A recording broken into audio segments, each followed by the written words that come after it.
the pull. A pull is an example of a movement pattern. Much like a squat or a lunge or a deadlift, those are all movement patterns. Pull is an upper body movement pattern. So a vertical pull would be something like a chin-up, whereas a horizontal pull would be something like a row. When I start off with clients at first, I get them to do a bent over row.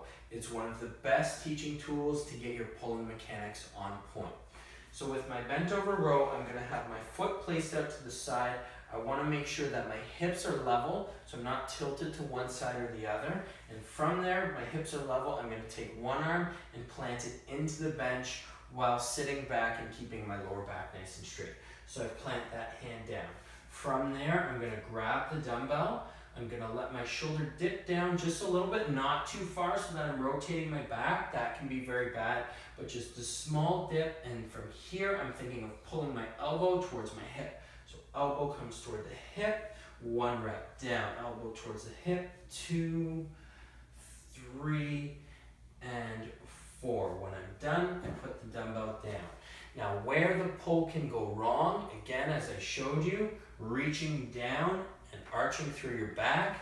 If the weight is too heavy, you might compensate by rotating again through your back. Or the other way it can go wrong is at the shoulder, where people aren't pulling their elbow to their hip, they're pulling their elbow to their shoulder, and they're bunching up all their neck muscles. It's very important that you engage your lats and your lower trapezius as you're doing that pull. So you come back to a point where my humerus, the big bone in my arm, is nice and straight up against my body, and my elbow isn't flared back. If my elbow is flared higher than my body, then I'm putting too much pressure on my shoulder.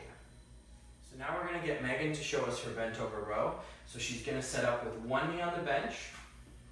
Great. And then that other foot comes out so that your hips are square and nice and wide, not too wide, but you want a good base of support with that foot that's on the floor. From there, she's going to reach out, one arm on the bench. Good. And the arm that's on the bench is always the same arm as the knee that's on the bench. She's going to grab the dumbbell. Great. And she's going to get into position. I want her to arch her back so she's nice and straight. And the other thing I find is really helpful with clients is if I get them to look straight forward. By looking forward, it'll always keep that arch again in their upper back. We can go for 5 reps, big pull.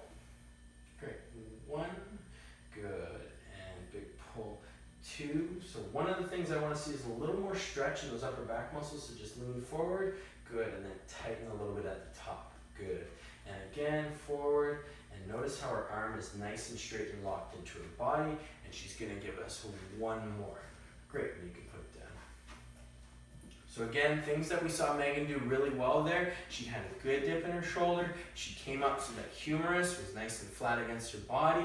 She had an arch in her upper back, and she was looking forward to make sure her back was rounded and there was no twisting through her lower back.